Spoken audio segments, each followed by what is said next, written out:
Good afternoon. Good day, mateys. Today is July 10th, so we will be reading Proverbs 10 King James Version. In this chapter, we will be going over a wise son is righteous, Proverbs concerning the mouth, and contrast of righteous and wicked. The Proverbs of Solomon. A wise son maketh a glad father, but a foolish son is the heaviness of his mother. Treasures of wickedness profit nothing, but righteousness delivereth from death. That part. The Lord will not suffer the soul of the righteous to famish, but he casteth away the substance of the wicked. He becometh poor that dealeth with a slack hand, but the hand of the diligent maketh rich. He that gathereth in summer is a wise son, but he that sleepeth in harvest is a son that causeth shame. Blessings are upon the head of the just, but violence covereth the mouth of the wicked. The memory of the just is blessed, but the name of the wicked shall rot. The wise in heart will regret commandments, but a prating fool shall fall. He that walketh uprightly walketh surely, but he that perverteth his ways shall be known. Yo, I had no vocal issues. There was no noise outside. But here we are. He that winketh with the eye causeth sorrow, but a prating fool shall fall. The mouth of a righteous man is a well of life, but violence covereth the mouth of the wicked. Hatred stirreth up strife, but love covereth all sins. In the lips of him that hath understanding, wisdom is found, but a rod is for the back of him that is void of understanding. Wise men lay up knowledge, but the mouth of the foolish is near destruction. The rich man's wealth is his strong city. The destruction of the poor is their poverty. And that's so ironic because literally, right? When a person is financially stable, they feel untouchable. So that is their strong city. Like they feel like, because in real life, like when you got mad money, you can like literally be doing wicked stuff and like pay off to not get in trouble for it. So yeah, that is their strong city versus like the poverty of the poor. Oh my gosh, the destruction of the poverty is their poor. So those who are poor, their poverty is their destruction. Like, cause there's this one commercial that be coming on the YouTube videos. It's in reference to like a clean water charity. Well, not charity, but like clean water organization thing. To where the guy is like trying to get up money for the people who don't have clean water. And it was so crazy because when he's saying it and whatnot, like, it's like these people were getting sick and facing a lot of physical ailments that led to death because of the contaminated water. And sadly, the women would be the ones responsible to go get the water. But not only that, these women are like breaking their backs to go get some dirty water that's like making them sick. This commercial is just like the worst, because I'm like, yo, what? But this is real life stuff, because there are some places where they don't have water or low supplies of water, which I'm trying to figure out. What? Yo.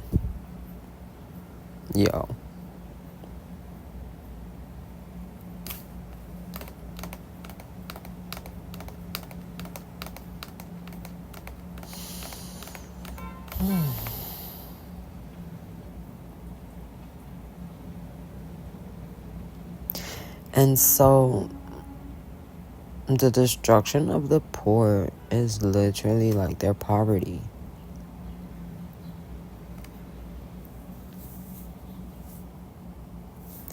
Because stress is a killer.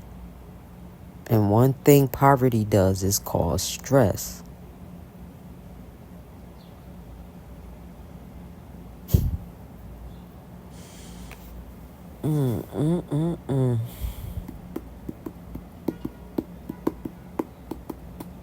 The labor of the righteous tendeth to life, the fruit of the wicked to sin. He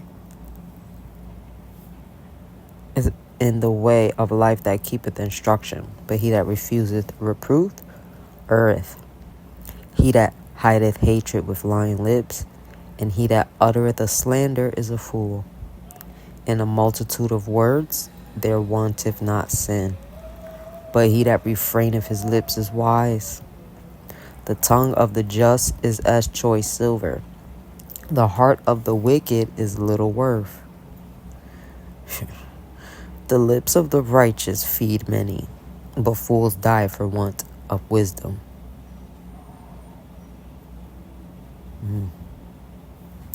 The blessings of the Lord, it maketh rich and addeth no sorrow with it. It is as sport to a fool to do mischief, but a man of understanding hath wisdom. The fear of the wicked, it shall come upon him, but the desire of the righteous shall be granted. As the whirlwind passeth, so is the wicked no more, but the righteous is an everlasting foundation. As vinegar to the teeth, and as smoke to the eyes, so is the sluggard to him that sent him. The fear of the Lord prolongeth days, but the years of the wicked shall be shortened. The hope of the righteous shall be gladness, but the expectation of the wicked shall perish. The way of the Lord is strength to the upright, but the destruction shall be to the workers of iniquity. The righteous shall never be removed, but the wicked shall not inhabit the earth. The mouth of the just bringeth forth wisdom, but the froward tongue shall be cut out. The lips of the righteous know what is acceptable, but the mouth of the wicked speaketh frowardness. It's the end of the reading.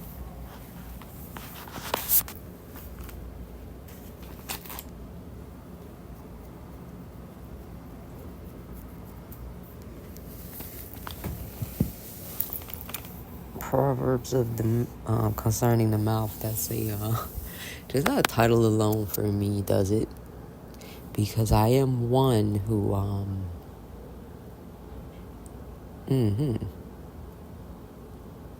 since I can remember, so, but we thank God, because he is still working.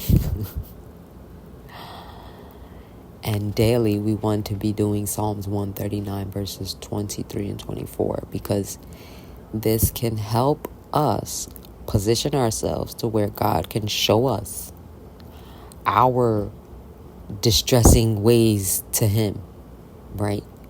Because it's one thing for us to be stressed and oppressed by, the principalities in high places and the minute local NCPs. For anyone that's new, NCP is a no control puppet or person for Satan. Yeah, because at that point, They have no control over their actions. They just doing stuff for Satan.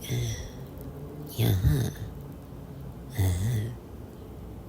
That is so. So every day we want to make sure that we're not being an NCP for Satan. If we're going to be an NCP for anybody, let it be for God, not Satan. He got a special place that was created just for him. It's a lake of fire. It's a lake of fire. You don't want that. Look, y'all, right? So we want to be doing Psalms 139 verses 23 and 24, asking the Lord in prayer form, sincerely with a humble heart. We stuffing our pride to the side when we ask this, because this is something that we want to do as an act of showing thanksgiving and reference for him giving us another day, because hello, right? And giving us his breath, because I can recall it says in Genesis that he had to breathe breath into Adam for Adam to even come to life. He formed Adam out of dust and then breathed his breath into Adam.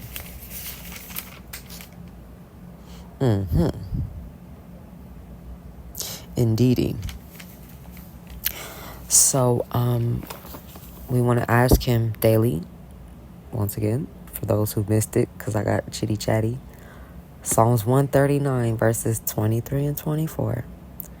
Search me, O God, and know my heart. Try me and know my thoughts, and see if there be any wicked way in me, and lead me in the way everlasting. Amen. Or you can say, that is so. Whichever one is more comfortable for you. I have my personal reasons why I'm like, with the word amen, because I did see it in the dictionary of demons. So I'm like, what? But yeah, that's another story for another day. So look, guys, right? Then boom. While we're at it, right? We want to be doing a daily checklist. Here you go. My little cutie book. So we want to be doing our daily checklist where we are making sure we're operating out of the fruits of the Spirit, right? Which can be found in Galatians 5, verses 22 and 23. Right? Let me get the NIV for that really quickly.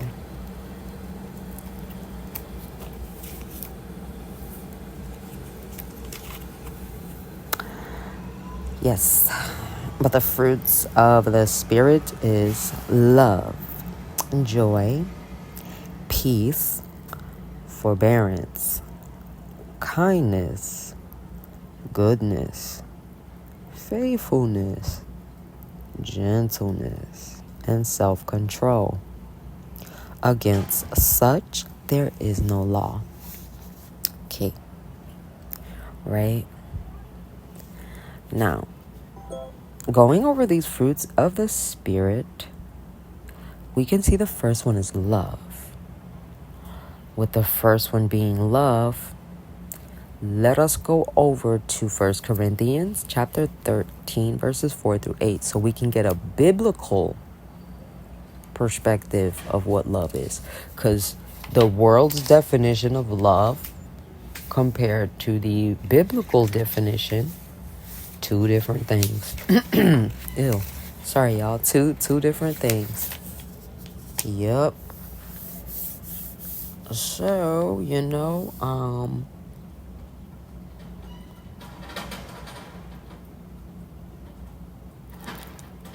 in reference for self-check evaluation mirror for your scale of how you're operating out of love, you can just read verses 1 through 13. However, if you want to shortcut it real quick, right? Love is patient. Love is kind. It does not envy. It does not boast. It is not proud.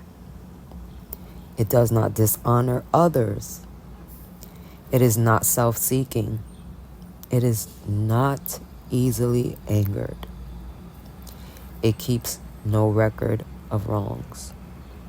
Love does not delight in evil, but rejoices with the truth. It always protects, always trusts, always hopes, always preserves. And love never fails. That was verses 4 through 6.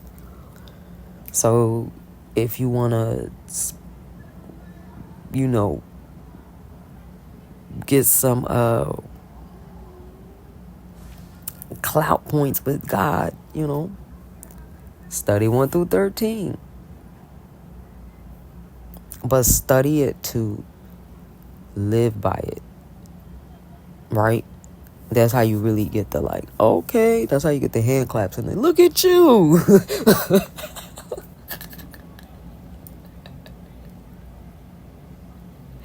Right. And so then, right? Oh, but with the fruits of the Spirit, right? Okay, very important.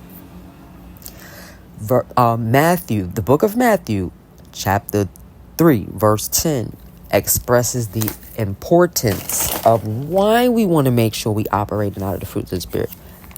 Right? So, boom, let's go to the book of St. Matthew. Because apparently, in my King James over here, they go by saints, honey. The Gospels are saints. It's St. Matthew, St. Mark, St. Luke, and St. John. Hello? But look. Matthew 3:10, right? This is the importance of why we need to operate out of the fruits of the Spirit. It clearly tells us right here. And now also, the axe is laid unto the root of the trees. Therefore, every tree which bringeth not forth good fruit is hewn down and cast into the fire. Yeah. So that's the equivalent of your lamp being snuffed out and you being cast into outer darkness permanently. Oh, y'all. And in the book of Jude, last night, right, when I was reading, book of Jude, right? Where's it at?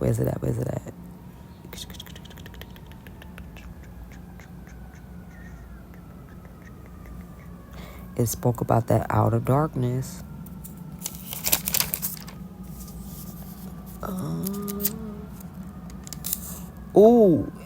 And verses 21. I want to hold on, I'm going to do 21 for y'all too, but hold on. Enoch and judgment. This explains about the stars too. Hold up, y'all.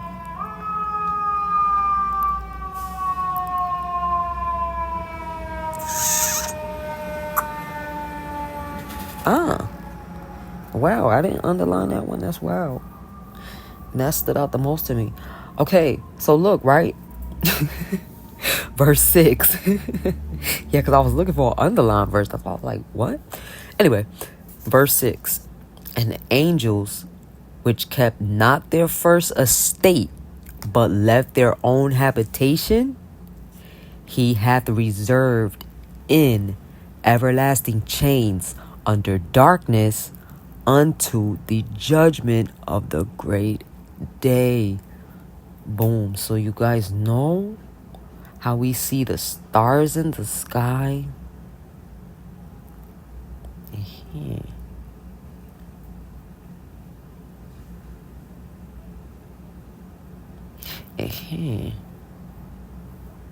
That everlasting darkness. Like some of them stars are not stars. The planets, they're not even planets. Like Saturn, Jupiter, Mars, all that garbage they taught us. It was useless, rubbish nonsense. Make me tell you why. Because, sweetie, those were demons. Those are some of the angels that got cast into the outer darkness. Hello? Remember, angels are like beings of light. What is a star? It is a being of light. Yo. Look me. Look me, yo. Let me tell you right now. I've been saying this for a few days now. And I'm standing on this because I mean it with all my heart. It's one thing for me and anybody else to be stupid because we're choosing to be. You know how like sometimes when you like somebody and you know they're a walking red flag, but you just choose to be stupid for them? Right. Right. So it's one thing when you choose to be stupid. But to be tricked and swindled into being stupid, I do not respect that, and I do not jack that. Nuh-uh.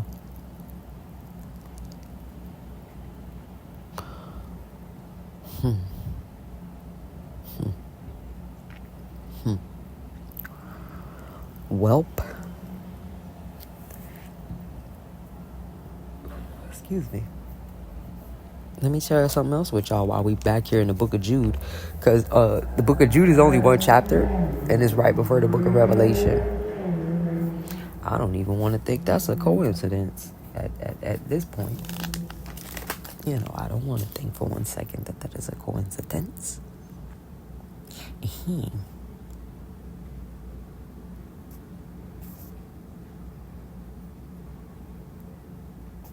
Right, because if I'm not mistaken, them 7 stars was angels of wrath that the Lord released upon the earth.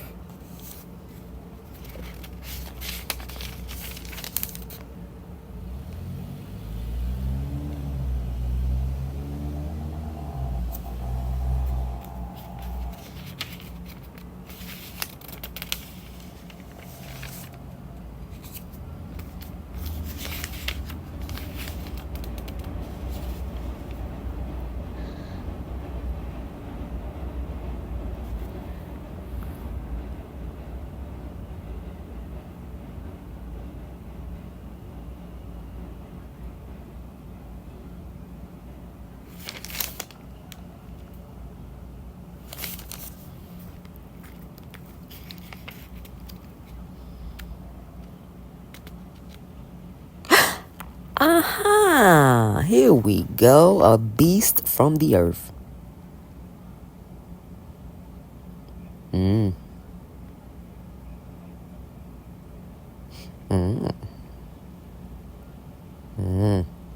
Because I'm just looking at... Because, okay, a beast from the earth is in chapter 13. Prior to that, though, was a beast from the sea. Boom. Because the demonic deities, there are demonic spirits in the sea. There's this lake in Georgia that a lot of people end up getting killed at. Beloved, that lake is demonically possessed. It's not even funny. It's demons over there that's taking people under. That's why they're drowning. Actually, anytime anybody drowns in the water, it's a demonic deity. Because most of the times when they drown, they're literally at a point where, like, if any of them, through the grace of God, end up surviving, they'll explain to you that that it felt like somebody or something was pulling them down. Them people not crazy and them people not lying. It was something pulling them down, a spirit. But they had an angel of protection that they didn't know about, apparently, who fought for them. That's how they didn't get undertaken. But y'all, please understand that there are spirits in these waters.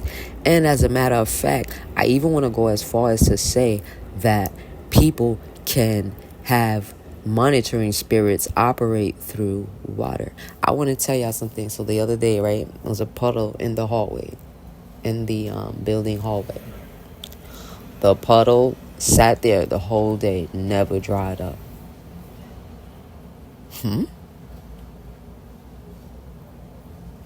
It should have dried.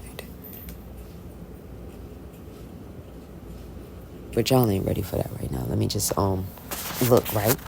A beast from the earth. And I beheld another beast coming up out of the earth, and he had 2 horns like a lamb, and he spake as a dragon. I can't remember who, but something about a year of a dragon and a lot of dragon worship. But all right. And he exerciseth all the power of the first beast before him, the one that came from the sea that I told y'all about, a beast from the sea. That was in verses 1 through 10. Right now we're at 11 and down. And he exercises all the power of the beast before him, and causeth the earth and them which dwell therein to worship the first beast, whose deadly wound was healed. Oh, so wait a minute. Because the beast from the earth causeth them which dwell therein to worship the first beast. Okay, so wait a minute. Let's hear about the first beast real quick. Right? Let's hear about it real quick. Alrighty, so the first beast. This is going to be verses 1 through 10. Let's go. And I stood up upon the sand of the sea, and saw a beast rise up out of the sea, having 7 heads and 10 horns, and upon his horns 10 crowns, and upon his heads the name of blasphemy.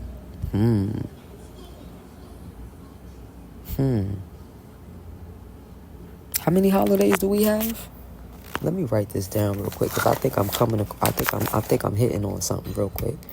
Melody, baby, where are you, girl? Right, because I was writing with my white pen. Right, here you go, Melody, girl. Oh, no, yeah, let me put that over here. Wait. Too many books, not enough notes. Too many notes, not enough books. How many holidays? 10 horns, 7 heads, and 10 crowns. I got a feeling right here. I might be able to connect a very important inclusive dot. Give me a second. And the beast which I saw was like unto a leopard, and his feet were as the feet of a bear, and his mouth as the mouth of a lion. And the dragon gave him his power and his seat and great authority. Well, I'll be dumb. And I saw one of his heads as it were wounded to death, and his deadly wound was healed. And all the world wondered after the beast. And they worshipped the dragon which gave power unto the beast. And they worshipped the beast, saying, Who is like unto the beast? Who is able to make war with him? And there was given unto him a mouth, speaking great things and blasphemies. And power was given unto him to continue 42 months. Oh, joy. And he opened his mouth in blasphemy against God, the capital G God, to blaspheme his name and his tabernacle and them that dwell in heaven. And it was given unto him to make war with the saints. Oh, wait a minute. Hold up. Wait a minute. Because people be thinking you have to be a bad person for stuff to happen in your life. But wait, what is it saying? And it was given unto him to make war with the saints. Oh my. And to overcome them. What? And the power was given him over all kindreds and tongues and nations. Because wait, we got a bunch of different languages that are spoken, and we got a bunch of different nations. And I believe there's someone who rules over a lot of this stuff. Uh-oh. Okay, I'm going somewhere. and all that dwell upon the earth shall worship him, whose names are not written in the book of life of the Lamb slain from the foundation of the world. If any man have an ear, let him hear. He that leadeth into captivity shall go into captivity. He that killeth with the sword must be killed with the sword. Here is the patience and the faith of the saints. So according to this right here, it seems it is inevitable for anyone who is a saint or whose name is written in the Lamb's book of life to avoid beefing with the turd puff.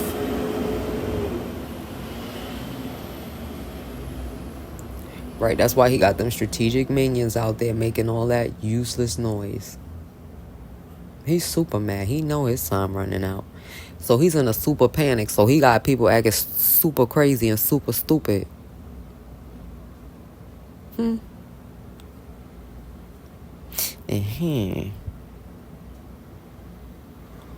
Okay, now let's go back to verse 13. Right?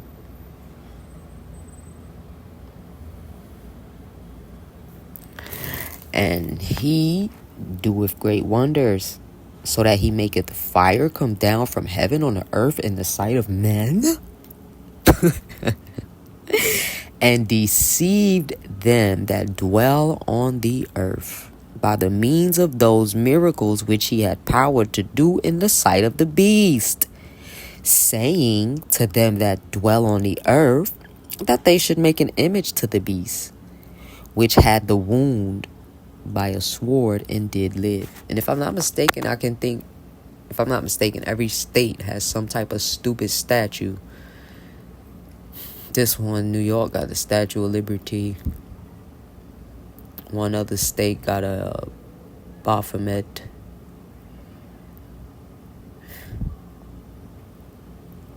There's a whole lot of useless statues. That money could have been used for, solving problems in the world, like hunger, the homelessness, things like that. But no, absolutely not. It must go to the funding of these statues, to NASA, to building underground tunnels for the Nephilim spirits to try to hide, and all of this other useless stuff the money must go to. Oh no, it must not go to feeding the poor and sheltering the homeless and getting people out of poverty, to reduce the crime rate and to reduce the stress rate and the oppression rate. Oh no, they can't do that. That would be too detrimental to their economy. That would be too detrimental to their greedy, luxurious lifestyles that they want to live, taking private jets to their private meetings.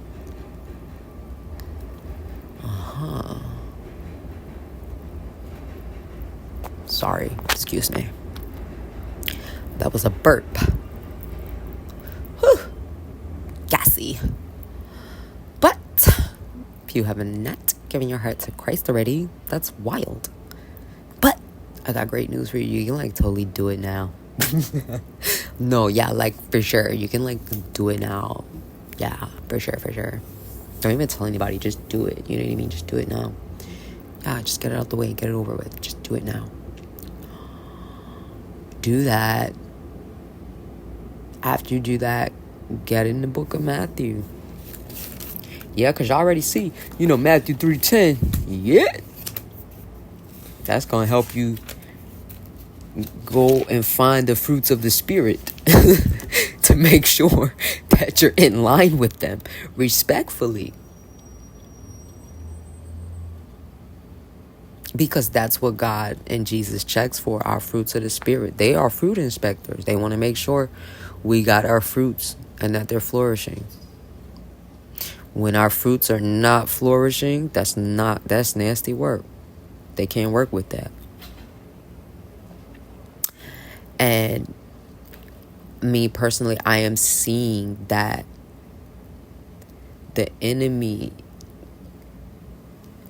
the beast that we just read about, will try adamantly daily to keep you stressed, oppressed, depressed, in a state of grumbling, complaining, and just outside of Thanksgiving, because he'll throw so many obstacles and so much worry and stress and drama at you, via it be your own or someone else's, to where, yo.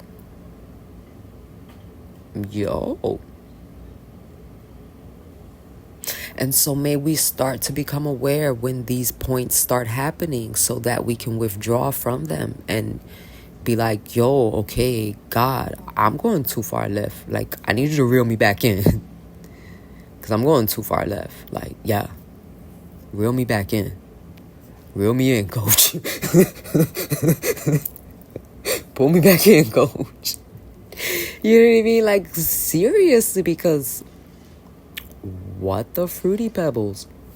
And so, absolutely, guys, every day it's a reset. So what took place yesterday, we can't focus on it too much, because it could possibly throw us off for the present. If we're too busy focused on yesterday or any other yesterdays, it causes us to lose valuable time in the present.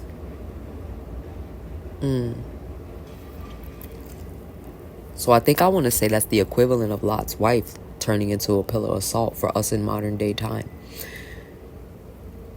If we look on the past too much, it can cause us to start to become bitter. And bitterness and envy rots the bones. And if your bones rot, you practically a pillar of salt, because you can't, how you gonna move without your bones? Right. Every day. Every day, guys. Really and truly, like, yo.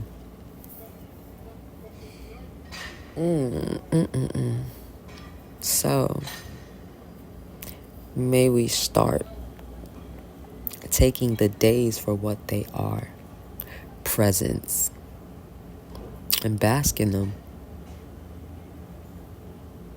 And ask for forgiveness for every time we don't and we haven't.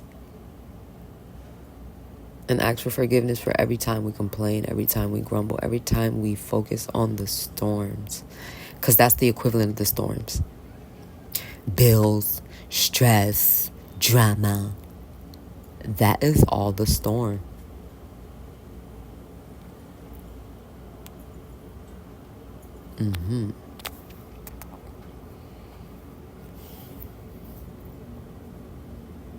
May our focal points be shifted to what really matters most.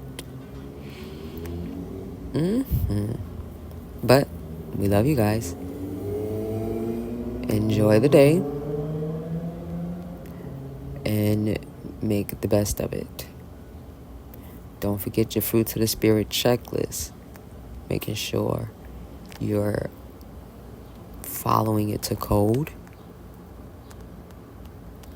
And pleasing God. Yeah.